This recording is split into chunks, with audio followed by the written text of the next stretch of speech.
Duas mulheres, cada uma em sua época, traçando seu próprio destino e transformando o mundo à sua volta.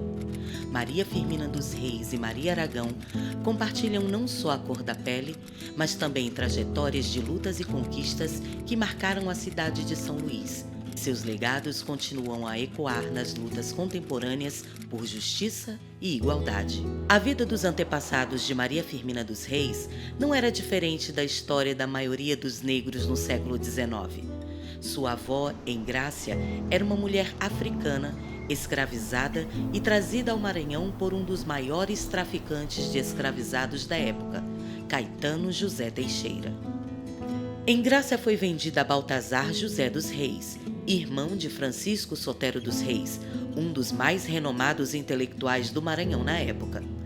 Não muito diferente do que ocorria na relação entre senhores e escravizadas, um envolvimento entre ambos resultou no nascimento de Leonor Filipa dos Reis. Uma Leonor já alforriada se envolveu com o militar João Pedro Esteves, nascendo da união Maria Firmina dos Reis, uma criança negra, livre, filha de uma ex-escravizada e possuindo laços sanguíneos com Sotero dos Reis. Batizada sem o nome do pai, Maria Firmina cursou apenas a escola primária, destinada ao ensino de leitura e escrita. Cogita-se que ela tenha aprendido outros assuntos por meio de leituras independentes.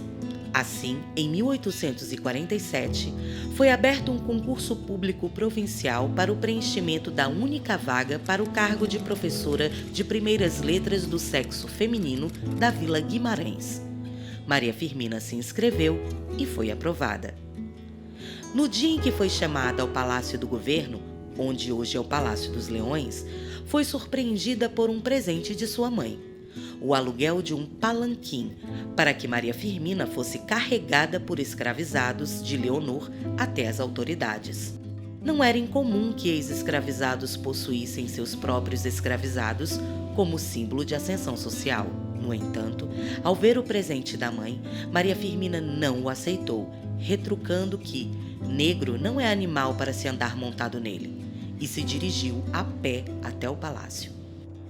Após tomar posse, Maria Firmina ocupou a cadeira de professora de primeiras letras para estudantes do sexo feminino da cidade de Guimarães, no litoral ocidental maranhense. A escola, de taipa e coberta de palha, foi instalada no terreno de um tio de Maria Firmina. Além do salário mensal, os professores ganhavam adicionais pelo número de alunos. A escola de Maria Firmina, no entanto, tinha poucas matrículas, o que pode ser explicado por dois motivos: a sociedade patriarcal que preparava mulheres para os afazeres domésticos e o fato de Maria Firmina ter incluído crianças filhas de ex-escravizados na escola, fazendo os aristocratas rejeitarem a ideia de terem seus filhos estudando nas mesmas condições de descendentes de escravizados. Sempre atenta à luta pela liberdade do povo preto, Maria Firmina também usou seu intelecto para garantir o procedimento de alforria para os filhos de uma escravizada de sua mãe, Guilhermina. Maria cuidou para que todos os filhos da ex-escravizada, 15 ao todo, fossem alforriados ao nascerem. Ao longo do tempo, esse gesto de acolhimento, somado à preocupação com a instrução educacional, estendeu-se aos netos e bisnetos de Guilhermina, estabelecendo um significativo vínculo socioafetivo com todos os membros dessa extensa família. Em seu diário, Maria Firmina registrava o amor que nutria por esses 15 filhos adotivos e também seu sofrimento com o falecimento de boa parte dessas crianças que sucumbiam à realidade brasileira de desnutrição e não sobreviviam até os 5 anos de idade.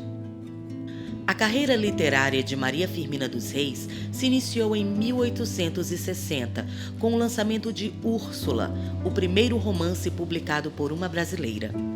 A obra não trazia o nome da autora na capa, e sim um pseudônimo, uma maranhense. O livro, publicado após uma longa campanha de financiamento em alguns jornais, trazia a perspectiva humanizada do escravizado, com suas dores, suas reflexões e as suas resistências em uma sociedade escravocrata. Uma das frases mais famosas do livro Úrsula refletia exatamente como Maria Firmina pensava e se comportava diante da sociedade. A mente. Isso ninguém pode escravizar. Em 1861, um ano após a publicação de Úrsula, Maria Firmina dos Reis lançava Gupeva, obra ambientada na Bahia e indianista. O indianismo sendo uma corrente literária do romantismo que protagoniza o povo originário, os símbolos nacionais e a natureza, cujo maior expoente era o maranhense Gonçalves Dias, por quem Maria Firmina cultivava uma enorme admiração. Inclusive, ela se encontrava em Guimarães quando a embarcação francesa Ville de Boulogne afundou próxima à costa vimarense, vitimando Gonçalves Dias. Maria Firmina dedicou o poema Nênia à memória do ilustre caxiense. Outras obras de destaque de Maria Firmina dos Reis são o livro de poemas Cantos à Beira-Mar, de 1871, e o conto A Escrava, de 1887, escrito no auge dos movimentos abolicionistas do Brasil. Além de ser professora e escritora, Firmina também dedicava parte de seu tempo às manifestações culturais da cidade de Guimarães, em especial o Bumba Meu Boi, sendo responsável por algumas toadas e autos juninos da manifestação. Maria Firmina dos Reis se aposentou no ano de 1881, após 3 décadas e meia de trabalho e já quase sexagenária. Em sua jornada docente, criou a primeira escola onde meninos e meninas estudavam na mesma turma, na comunidade de Massaricó, em Guimarães. A novidade, vista hoje como normal, foi um ato inovador, uma vez que a grade curricular dos meninos e das meninas tinham propostas sociais bem distintas. Os alunos que possuíam mais recursos pagavam mensalidades, enquanto os demais estudavam de forma gratuita. A instituição durou poucos anos, mas foi um marco no ensino da província. No dia 11 de novembro de 1917, Maria Firmina dos Reis, já praticamente cega, faleceu em Guimarães, local onde viveu boa parte de sua vida e onde desejou ser sepultada. A memória da professora ficou esquecida do grande público por anos, sendo resgatada pelo pesquisador José Nascimento Moraes Filho na década de 1970. O engajamento do pesquisador foi tamanho que ele conseguiu, em meio às comemorações dos 150 anos de nascimento da autora, que um busto da escritora fosse colocado na Praça do Panteão, sendo a única mulher entre 12 ilustres homenageados no Logradouro.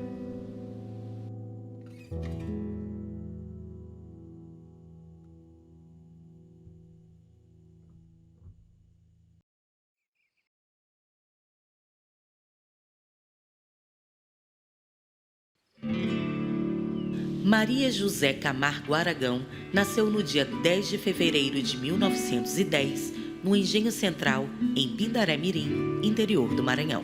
Sua avó paterna era uma escravizada africana vinda de Cabinda, que foi libertada pelo futuro avô paterno de Maria.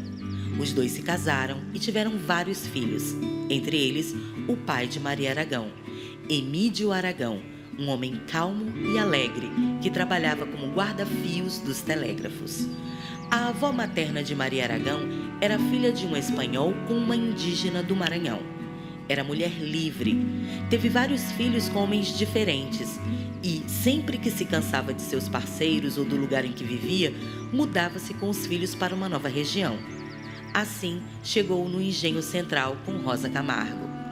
Emídio Aragão e Rosa Camargo, dona de casa que possuía um temperamento agitado, casaram-se e tiveram 7 filhos, entre eles Maria Aragão. Sabendo que as dificuldades enfrentadas só mudariam com o estudo, Rosa Camargo mudou-se com os filhos para São Luís. Na capital residiram nas ruas de Santana, Codozinho e São Pantaleão. O período foi muito complicado, já que constantemente precisavam lidar com a fome, pois o dinheiro enviado pelo pai era pouco e atrasava, e a mãe não era boa administradora do pouco que recebiam. A mãe de Maria Aragão exigia que os filhos estudassem mesmo depois de chegarem da escola, e não era incomum que ficassem estudando até as primeiras horas da manhã. Assim, apesar das dificuldades com a fome, os filhos de Dona Rosa Camargo eram considerados exemplares. Maria Aragão, após terminar o ensino primário no Grupo Escolar Sotero dos Reis, onde hoje é a Academia Maranhense de Letras, foi aprovada no Liceu Maranhense para fazer o curso normal, para se tornar professora. Ao final do ano letivo, as avaliações mobilizaram os professores e a população. Maria Aragão, mais uma vez, foi aprovada com êxito. O pai de Maria Aragão trabalhava em Grajaú na época em que a filha terminou o curso normal. Cheio de orgulho, contou na cidade sobre os feitos de Maria e o prefeito da cidade se interessou. Assim, buscaram mais informações em São Luís sobre Maria Aragão e o próprio prefeito se encarregou de levar o nome e o diploma dela para a publicação da nomeação no Diário Oficial. Contudo, quebrando toda a expectativa criada por ela, seu nome não saiu como professora titular e sim como professora adjunta. Decepcionada, Maria se encarregou de ir diretamente ao Diário Oficial solicitar sua demissão. Dessa forma, Maria passou a procurar outro emprego, até que, por indicação de uma conhecida, passou a trabalhar no Piauí, no ano de 1926, ensinando os filhos de um conhecido médico da região. Ficou por lá por um ano, quando optou por retornar a São Luís. Na capital, foi convidada por seu antigo professor para trabalhar com ele no Colégio Cisne, preparando alunos para o exame de admissão no ginásio. Um dos alunos de Maria Aragão foi Josué Montelo. Nessa época, Maria queria estudar medicina, mas a sua formação não permitia que ela fizesse vestibular. Assim, ela realizou um supletivo em 2 anos e conseguiu o certificado para que pudesse fazer o exame. No mesmo período, aconteceu um concurso para o Banco do Brasil em Recife. Maria fez a prova, porém foi reprovada. Com vergonha de voltar para São Luís, foi para João Pessoa e lá foi até a sede do governo pedir um cargo de professora. Foi nomeada para a cidade de Patos, ficando por lá durante 1 ano, regressando ao Maranhão após receber informações sobre o péssimo estado de saúde da mãe. O Dr. Carlos Macieira aconselhou que Maria levasse a mãe para o Rio de Janeiro, onde lá encontraria mais opções de tratamento. Dessa forma, em julho de 1934, mudou-se com a mãe, mas a Dona Rosa Camargo faleceu pouco tempo depois, deixando Maria Aragão totalmente transtornada e querendo voltar ao Maranhão. No entanto, aconselhada pelo irmão, ficou no Rio de Janeiro para tentar o vestibular de medicina. Assim, passou a dar aulas particulares para poder se manter. No mesmo ano, conciliando trabalho e estudo, passou para o curso pretendido. Durante uma passagem pelo Rio de Janeiro, se hospedou na pensão um grupo de maranhenses, todos jovens comunistas, entre eles Joaquim Mochel e Amorim Parga. Com este último, acabou tendo um romance que resultou em uma gravidez. Contudo, pela rotina agitada e pela péssima alimentação, adoeceu e viu-se obrigada a realizar um aborto, com o objetivo de manter sua própria vida. Após o episódio, regressou ao Maranhão sozinha e, por intermédio do professor Mata Roma, passou a lecionar no Rosa Castro, famoso centro educacional da cidade, bem como passou a dar mais aulas particulares e logo já tinha dinheiro suficiente para voltar para o Rio de Janeiro. O retorno ao Rio não foi dos melhores, uma vez que Amorim Parga, embora se correspondesse com regularidade com Maria, ficou noivo de outra mulher. Maria, apesar da decepção, continuou no Rio e focou nos estudos, regressando ao curso de medicina. Após pouco tempo, engravidou de um médico psiquiatra. Apesar de tudo, Maria deu à luz e conseguiu se formar, especializando-se em pediatria. Após formada, foi para a cidade de General Câmara, uma cidadezinha do Rio Grande do Sul, com a filha Clarice, de apenas 2 anos. No final daquele ano, houve uma epidemia de disenteria bacilar na região, vitimando a filha de Maria. O trauma com a morte de Clarice foi tamanho que Maria regressou ao Rio e abandonou a pediatria, especializando-se em ginecologia. Em meados da década de 1940, a Segunda Guerra Mundial chegou ao fim e foram realizadas grandes festas para receber e homenagear os soldados brasileiros que foram para a frente de batalha. Nesse contexto, Luiz Carlos Prestes, líder comunista que havia sido preso na ditadura Vargas, foi posto em liberdade e realizaram uma grande festa para recebê-lo no estádio de São Januário, do Vasco da Gama. Maria Aragão foi convidada para ir ao comício e não fazia ideia de quem era Prestes. Uma verdadeira multidão foi ao estádio e Maria esperava ouvir um discurso triste e melancólico. No entanto, ouviu uma voz forte e confiante. Maria ficou encantada e entendeu que seu objetivo de vida era, de fato, ajudar os mais pobres, o que ela já fazia quando atendia pessoas carentes nos morros cariocas, cobrando pouco ou nada. Maria então ingressou no Partido Comunista. Pouco tempo depois, foi designada para ajudar na reorganização do partido no Maranhão. Assim, começou a mobilizar as pessoas na cidade, conseguindo um alto-falante para utilizar na Praça João Lisboa e vendendo jornais operários que vinham do Rio de Janeiro. Contudo, se o partido era atrasado na capital, no interior as coisas eram ainda piores. Em Caxias, por exemplo, um padre mandou tocar todos os sinos às 18 horas quando Maria Aragão chegou na cidade. Ele avisou por meio de alto-falante que Maria era uma anticristo e que colocava veneno nos jornais que vendia. Já em outras cidades, foi apelidada de besta fera, que comia criancinhas e invadia as propriedades alheias, além de sofrer tentativas de assassinato, pois alertava os campesinos sobre a importância da reforma agrária, o que enfurecia os latifundiários. Ao todo, Maria Aragão foi presa 4 vezes. A primeira delas ocorreu durante o movimento político Greve de 1951, período em que a oligarquia de Vitorino Freire mandava e desmandava no Maranhão. Maria Aragão ficou presa por meses, sob a acusação de ter sido uma das responsáveis pelos incêndios ocorridos na cidade, mesmo sem provas. Ela só foi solta quando o Partido Comunista Nacional enviou o mesmo advogado que havia defendido Carlos Prestes, que reverteu o quadro sob a premissa da ilegalidade da prisão. A segunda prisão aconteceu logo após o golpe militar de 1964, passando 3 meses detida. Não houve julgamento, pois nada de comprometedor foi encontrado contra ela, a não ser o fato de ser publicamente comunista.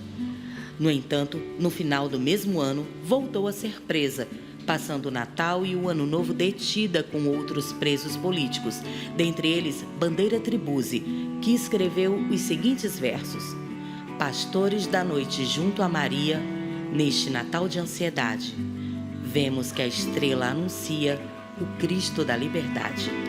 A última prisão de Maria Aragão foi a mais longa e traumática. Em 1973, foi levada de dentro de casa para a cidade de Fortaleza com um paradeiro desconhecido por seus familiares. Quando sua localização foi descoberta, após 7 meses, foi julgada e teve a prisão preventiva decretada, cumprindo-a por 1 ano e 5 meses em Pedrinhas. A medicina não perdeu lugar para o comunismo na vida de Maria Aragão. Paralelamente à vida política, ela realizava atendimentos médicos, quase sempre ganhando pouco ou nada, cuidando das pessoas pobres da capital maranhense em suas residências. Em um dos chamados para atender doentes, reencontrou Alfredo, um antigo amigo e paquera de adolescência. Os dois se reaproximaram, reataram o forte vínculo que existia e a amizade virou casamento. Apesar de pequenos apertos financeiros, a vida conjugal de Aragão e Alfredo era muito boa. Porém, no dia da formatura de Alfredo no curso de Direito, ele convidou Maria para ser sua madrinha, que não aceitou, alegando que não possuía roupa para tal ocasião. Isso deixou Alfredo muito decepcionado e ele foi receber o diploma sozinho, retornando para casa só no dia seguinte, completamente embriagado e quebrando tudo. Dessa forma, após o ocorrido e de 10 anos de casamento, Maria Aragão resolveu se separar. Até o começo de 1970, Maria Aragão sobrevivia apenas com seu próprio consultório.